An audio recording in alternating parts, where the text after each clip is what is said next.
ରିମଝିମ୍ ରୁବିକୁ କହିବେ, ଆପଣ ଆଉ ଟାଇମ୍ ୱେଷ୍ଟ ନ କରି ପ୍ଲିଜ୍ ଚାଲି ଯାଆନ୍ତୁ ଏଠୁ। ତାପରେ ରୁବି କହିବେ, ତ ଶୁଣ, ମୁଁ ତୋ ପାଖରେ ପ୍ରମିସ୍ କରୁଛି, ମୁଁ ତୋ ସ୍ୱାର୍ଥ ନିଶ୍ଚୟ ପୂରଣ କରିବି। ମହାପାତ୍ର ଖାନଦାନର ବୋହୂ ହେବାର ଅଧିକାର ମୁଁ ତତେ ଦେବି। ମାନେ ନବଗ୍ରହ ପୂଜାରେ ତୁ ହିଁ ବସିବୁ। କିନ୍ତୁ ତୁ ଏକା କି ମୁଁ ଏକା ଚାହିଁଲେ ଏ କଥା ହେଇପାରିବନି। ସେଇଥିପାଇଁ ଆମ ଦି ଜଣଙ୍କୁ ଏକ ହେଇ ରହିବାକୁ ପଡ଼ିବ। ତାପରେ ରିମଝିମ୍ କହିବେ, ଦାଦିମା ଅଲରେଡି ବଡ଼ମାଙ୍କୁ କହିସାରିଲେଣି ଯେ ପଲ୍ଲବୀ ଯଦି ତା ବ୍ରତ ପୂରା କରିଦେବ ତାହେଲେ ସେ ପୂଜାରେ ବସିଦେବ।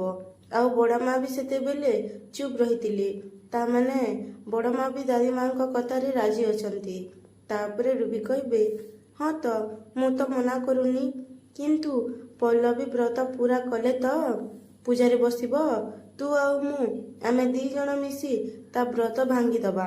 ଏମିତିରେ ତ ମୁଁ ଗୋଟେ ନିଆଁ ଲଗେଇ ସାରିଲିଣି, ଯୋଉଥିପାଇଁ ମାୟା ମନରେ ପଲ୍ଲବୀ ପାଇଁ ଏବେ କେବଳ ଘୃଣା ହିଁ ଘୃଣା ଭରି ହେଇଛି। ତାପରେ ଦେଖ, ମୁଁ ସେ ନିଆଁରେ ଘିଅ ଢାଲି ତାକୁ କେମିତି ହୁତୁ ହୁତୁ କରି ଜଳଉଛି। ତାପରେ ରିମଝିମ୍ କହିବେ, ଆଗେ ଆପଣ ସେ କାମ କରିକି ଦେଖାନ୍ତୁ, ତାପରେ ଯାଇ ମୁଁ ଆପଣଙ୍କ କଥାରେ ବିଶ୍ୱାସ କରିବି। ଯଦି ଆପଣଙ୍କ ପ୍ଲାନ୍ ସକ୍ସେସ୍ ହେଲେ ତାପରେ ଯାଇକି ମୁଁ ଆପଣଙ୍କ ସାଙ୍ଗରେ ସାମିଲ ହେବି। ତା ପୂର୍ବରୁ ବିଲକୁଲ ବି ନୁହେଁ। ତାପରେ ରୁବି କହିବେ, ଠିକ୍ ଅଛି, ମୋ ପ୍ଲାନ୍ କାମ ଦଉଛି କି ନାହିଁ ତୁ ତ ନିଜ ଆଖିରେ ଶୀଘ୍ର ଦେଖିବୁ। କିନ୍ତୁ ତୋ ସ୍ୱାମୀ, ତୋ ଲଫଙ୍ଗା ଗୌରବ ମୋ ପଛରେ ପଡ଼ି ଯାଇଛି। ମୁଁ ଯାହା ବି କିଛି କରିବାକୁ ଯାଉଛି ସେ ସବୁ କାମକୁ ଭଣ୍ଡୁର କରିଦଉଛି। ପ୍ରଥମେ ତୁ ତୋ ସ୍ୱାମୀକୁ କଣ୍ଟ୍ରୋଲ କର, ତାପରେ ଦେଖ ଏ ଘରେ ମୁଁ କେମିତି ନିଆଁ ଲଗଉଛି। ନିଆଁ। ତାପରେ ଗୌରବ ଆସି କହିବେ, ଦେଖ ରିମଝିମ୍, ମୁଁ ତମ ପାଇଁ କ'ଣ ଆଣିଛି। ତାପରେ ରିମଝିମ୍ ଗୌରବକୁ ଦେଖି ରୁବିକୁ କହିବେ, ମୁଁ ଆପଣଙ୍କର କୌଣସି କଥା ଶୁଣିବାକୁ ରାଜି ନୁହଁ। ରୁବି ଆଣ୍ଟି, ଆପଣ ପ୍ଲିଜ୍ ଏଠୁ ଚାଲି ଯାଆନ୍ତୁ। ମୁଁ ଆପଣଙ୍କୁ ଆଉ କୌଣସି ବି କାମରେ ସହଯୋଗ କରିପାରିବିନି, ହେଲା। ପ୍ଲିଜ୍ ଆପଣ ଏଠୁ ଚାଲି ଯାଆନ୍ତୁ, ପ୍ଲିଜ୍। ତାପରେ ରୁବି କହିବେ, ହଉ ହଉ ଠିକ୍ ଅଛି। ଏମିତି କହି ରୁବି ଚାଲିଯିବେ। ତାପରେ ରିମଝିମ୍ ଗୌରବକୁ କହିବେ, କ'ଣ ଆଣିଥିଲ ତମେ ମୋ ପାଇଁ ଗୌରବ। ତାପରେ ଗୌରବ ରସଗୋଲା ଦେଖେଇବେ। ତାପରେ ନୀଲମ ଆଉ ପଲ୍ଲବୀ ହଲ୍ରେ ଥିବେ। ତାପରେ ନୀଲମ କହିବେ, ତୁ ସତରେ ବହୁତ ଭଲ ପଲ୍ଲବୀ, କିନ୍ତୁ ମୋ ପାଇଁ ଚିନ୍ତା କରନି, ମୁଁ ହଲ୍ରେ ଶୋଇପଡ଼ିବି। ତୋ ବ୍ରତ ସରିବା ପର୍ଯ୍ୟନ୍ତ ତୁ ଆରାମରେ ଦାଦିମାଙ୍କ ପାଖରେ ଶୋ। ତାପରେ ପଲ୍ଲବୀ କହିବେ, ନୀଲମ ଦି, ବ୍ରତରେ ମୋତେ ତଳେ ସୋଫା ପକେଇକି ଶୋଇବାକୁ ପଡ଼ିବ। ମୁଁ ଶେଯରେ ଶୋଇବିନି। ସେଇଥିପାଇଁ ଦାଦିମାଙ୍କ ପାଖରେ ଯୋଉ ଜାଗା ଖାଲି ପଡ଼ିବ ତମେ ସେଇଠି ଆରାମରେ ଶୋ।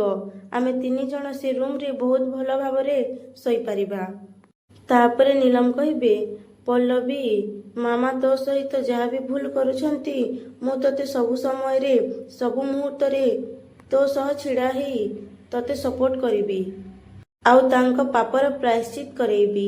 ତାପରେ ପଲ୍ଲବୀ କହିବେ, ନୀଲମ ଦି, ଏବେ ପ୍ରଥମେ ତମେ ତମ ନିଜ ଜୀବନକୁ ସୁଧାର। ଇଏ ହେଉଛି ତମ ପାଇଁ ସବୁଠୁ ଇମ୍ପୋର୍ଟାଣ୍ଟ। ଛାଡ଼, ଚାଲ ଆମେ ଶୋଇବାକୁ ଯିବା, ଆସ। ଏମିତି କହି ଦି ଜଣ ଦାଦିମାଙ୍କ ରୁମକୁ ଆସିବେ। ତାପରେ ଦାଦିମା ନୀଲମକୁ କହିବେ, ଆ ଏଇଠିକି ଶୋ ମୋ ପାଖରେ, ଆ। ତାପରେ ନୀଲମ ଯାଇ ଦାଦିମାଙ୍କ ପାଖରେ ଶୋଇବେ। ତାପରେ ଦାଦିମା ତାଙ୍କ ଗୋଡ଼କୁ ଚିପୁଥିବେ। ତାପରେ ପଲ୍ଲବୀ କହିବେ, କ'ଣ ହେଲା ଦାଦିମା, ଗୋଡ଼ ଘୂରି ହେଉଛି ନା। ରୁହନ୍ତୁ, ଆପଣ ବ୍ୟସ୍ତ ହୁଅନ୍ତୁନି, ମୁଁ ସାଙ୍ଗେ ସାଙ୍ଗେ ବାମ୍ ନେଇକି ଆସୁଛି। ଆପଣଙ୍କ ଗୋଡ଼ ଘଷିଦେବି। ତାପରେ ଦାଦିମା କହିବେ, ଆରେ ନାଇଁ ନାଇଁ ଥାଉ, ବହୁତ ରାତି ହେଲାଣି, ତୁ ବ୍ରତ କରିଛୁ, କିଛି ସେମିତି ଖାଇନୁ, ଥକି ପଡ଼ିଥିବୁ, ଶୋଇପଡ଼ ତୁ। ତାପରେ ପଲ୍ଲବୀ କହିବେ, ନାଇଁ ଦାଦିମା, ମୁଁ ସାଙ୍ଗେ ସାଙ୍ଗ ନେଇ ଆସୁଛି। ଆପଣ ଜମା ବି ବ୍ୟସ୍ତ ହୁଅନ୍ତୁନି। ଆମ ରୁମରେ ଭୀମ୍ ବାମ୍ ଅଛି, ମୁଁ ଆଣିକି ଘଷି ଦଉଛି। ତାପରେ ଦାଦିମା କହିବେ, ହଉ ଯା। ତାପରେ ପଲ୍ଲବୀ ଚାଲିଯିବେ। ତାପରେ ଆଦର୍ଶ ବି ରୁମରେ ତଳେ ଶୋଇଥିବେ ଆଉ ସ୍ୱପ୍ନ ଦେଖୁଥିବେ ଯେ ପଲ୍ଲବୀ ତାଙ୍କ ପାଖରେ ଶୋଇଛି। ତାପରେ ପଲ୍ଲବୀ କହିବେ, କ'ଣ ମୋ ଚୁନୁ ମୁନୁ ମୋ ଧନ, ତମକୁ ମୁଁ ବିନା ନିଦ ଆସୁନି। ତାପରେ ଆଦର୍ଶ କହିବେ, ହଁ ପଲ୍ଲବୀ, ତମେ ଯେତେବେଳେ ପାଖରେ ଥିଲ ନା ତମକୁ ଜାବୁଡ଼ି ଧରି ଶୋଇବାର ବହୁତ ମଜା ଥିଲା। ଏମିତି କହି ଆଦର୍ଶ ତାଙ୍କ ହାତକୁ ଆଗକୁ କରି କହିବେ, ଆରେ ଆରେ ତମେ ଏଠି କ'ଣ ଶୋଇଛ? ବ୍ରତରେ ବା ନିୟମ ଅଛି, ହଜବେଣ୍ଡ ପାଖରେ ଶୋଇବା ମନା। ଆରେ ଯାଅ କହିଲି ପରା, ଯାଅ। ତାପରେ ପଲ୍ଲବୀ ସତରେ ଆସିକି କହିବେ, ହଁ ବାବା ଯାଉଛି। ମୁଁ ଦାଦିମାଙ୍କ ଗୋଡ଼ ମାଲିସ କରିଦେବା ପାଇଁ ପେନ୍ ବାମ୍ ନେବାକୁ ଆସିଥିଲି। ତାପରେ ଆଦର୍ଶ ଉଠିକି ଦେଖିବେ ଆଉ କହିବେ, ଆରେ ତମେ ତ ଏଠି ମୋ ପାଖରେ ଶୋଇଥିଲ, ପୁଣି ଏଠି କେତେବେଳେ ଆସିଲ? ତାପରେ ପଲ୍ଲବୀ କହିବେ, କ'ଣ କହିଲ? ତମ ପାଖରେ ଶୋଇଥିଲି? ତାପରେ ଆଦର୍ଶ କହିବେ, ହଁ। ପୁଣି ପଲ୍ଲବୀ କହିବେ, ହଁ ତମେ ସ୍ୱପ୍ନ ଦେଖୁଥିବ। ଆଦର୍ଶ, ମୁଁ ତ ଏବେ ଏବେ ରୁମକୁ ଆସିଲି। ତମେ ନା ପୁରା ପାଗଳ ହେଇଗଲଣି, ବୁଦ୍ଧୁ କୋଟିକାର। ତାପରେ ଗୌରବ ରିମଝିମକୁ କହିବେ, ତମ ପସନ୍ଦର ସୁଇଟ୍ସ ଆଣିଛି ରିମଝିମ, ଗୋଟେ ତ ଖାଇକି ଟେଷ୍ଟ କର। ତାପରେ ରିମଝିମ କହିବେ, ହଁ ହଁ କାହିଁକି ନୁହଁ, ମୋ ହଜବେଣ୍ଡ ମୋ ପାଇଁ ଏତେ ସ୍ନେହରେ ଆଣିଛନ୍ତି ମାନେ ମୁଁ ତ ନିଶ୍ଚୟ ଖାଇବା ଉଚିତ। ତାପରେ ଗୌରବ ରିମଝିମକୁ ମିଠା ଖୁଆଇ ଦେବେ। ତାପରେ ରିମଝିମ କହିବେ, କ'ଣ ହେଲା ଗୌରବ, କ'ଣ ଭାବୁଥିଲ ତମେ? ତାପରେ ଗୌରବ କହିବେ, ନାଇଁ କିଛି ନାହିଁ, ମୁଁ ଭାବୁଥିଲି ତମେ ଆଜି ପୁଣି ଥରେ ମୋ ରିମଝିମ ହେଇଯାଇଛ, ଯାହାଙ୍କୁ ମୁଁ ବହୁତ ଭଲ ପାଏ। ସତରେ ରିମଝିମ, ତମେ ରୁବି ଆଣ୍ଟିଙ୍କ ଉପରେ ବିରକ୍ତ ହେଇ ତାଙ୍କ ସହିତ ଆଉ ମିଶିବନି କହି ତାଙ୍କୁ ଏଇଠୁ ଫେରେଇ ଦେଲ। ଏକଥା ଦେଖି ମୁଁ ବହୁତ ଖୁସି। ତାପରେ ରିମଝିମ କହିବେ, ମୁଁ ବି ତ ତମ ପାଖରୁ ଦୂରେଇ ରହିଲେ ବଡ଼ ଉଦାସ ଉଦାସ ଲାଗୁଛି ମତେ। ତାପରେ ଗୌରବ କହିବେ, ଦେଖ ରିମଝିମ, ତମେ ତମ ସମୟ ନିଅ। କ'ଣ ଭଲ କ'ଣ ଖରାପ ସେ କଥା ତମେ ଚିନ୍ତା କର। ରୁବି ଆଣ୍ଟିଙ୍କ ସହିତ ସମ୍ପର୍କ ରଖିବା ଉଚିତ କି ନାହିଁ ସେ କଥା ବି ତମେ ଚିନ୍ତା କର। ମୁଁ ତୁମକୁ ଆଦୌ ବାଧ୍ୟ କରିବିନି, କିନ୍ତୁ ତାଙ୍କ ଯୋଗୁଁ ଆମେ ଆମ ଭଲ ପାଇବାରେ କାହିଁକି ବାଧା ଆସିବାରେ ଦେବା? ତମେ ଜାଣିଛ ଏତିକି ଦିନ ଭିତରେ ମୁଁ ତୁମକୁ କେତେ ମିସ୍ କରିଛି?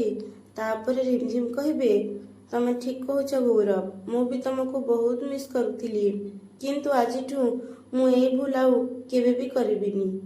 ତାପରେ ଆଦର୍ଶ ପଲ୍ଲବୀକୁ କହିବେ, ପଲ୍ଲବୀ ଏତେ ତରତର କାହିଁ ହଉଛ? ଟିକେ ସମୟ ମୋ ସହିତ ବସି କଥା ହେଇକି ଯାଅ ନା। ତାପରେ ପଲ୍ଲବୀ କହିବେ, ଆଦର୍ଶ ମତେ ଯିବାକୁ ଦିଅ, ଦାଦିମାଙ୍କ ଗୋଡ଼ ପେନ୍ ହେଉଥିଲା, ଆଉ ମୁଁ ବାମ୍ ନେଇ ତାଙ୍କ ଗୋଡ଼ ମାଲିସ କରିଦେବି ବୋଲି ସେ ମତେ ଅପେକ୍ଷା କରିଥିବେ। ତାପରେ ଆଦର୍ଶ କହିବେ, ଏ ପୂଜା ବି କେବେ ସରିବ କେଜାଣେ?